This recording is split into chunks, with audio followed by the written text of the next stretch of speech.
Mr. Chairman, thank you for having this hearing today. I want to commend you for having the hearing and you and the ranking member for doing this. Because when so many of us go home and talk to our constituents, one of several big bags of rocks on the shoulders of American families is the cost of prescription drugs. We hear it all the time. Everyone does, no matter where you're from. And the other bags of rocks on their back or their shoulder are the cost of childcare or higher education or healthcare generally.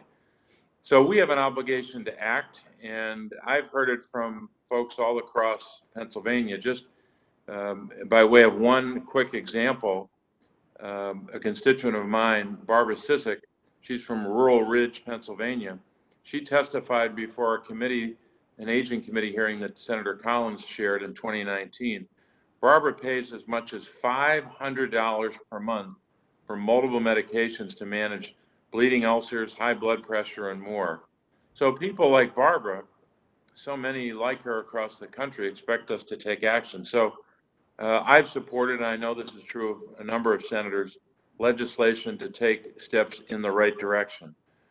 Whether it's the legislation to allow Medicare to use its purchasing power to negotiate prescription drug prices, or whether it's legislation like Senator Sanders has to allow for the importation of prescription drugs from countries like Canada that have similar regulations in place to ensure that drugs are safe and effective. I also have legislation I've authored to expand low-income protections for seniors and people with disabilities to make sure they can afford Medicare premiums and out-of-pocket costs. So with regard, and I'll direct my question to Dr. Prasad, with regard to Senator Sanders' legislation for drug importation, allowing Americans to purchase drugs from Canada, from countries like Canada that have comparable regulations in place.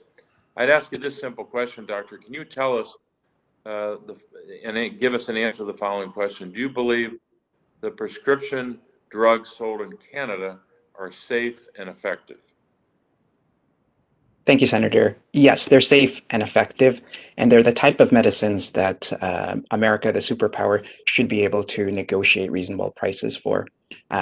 Canada is a relatively small country, population around 37 million, and the United States can implement measures to regulate prices of patented medicines and negotiate prices for other medicines. Between Canada and the United States, there's only one superpower, and really it should be Canada hiding behind the United States when it takes on pharmaceutical companies. And Doctor, one follow-up to that, just in terms of the types of controls in place, the policies in place that Canadian authorities have to make sure that prescription drugs are safe and effective for consumers. If you could just walk through that in summary fashion. Sure.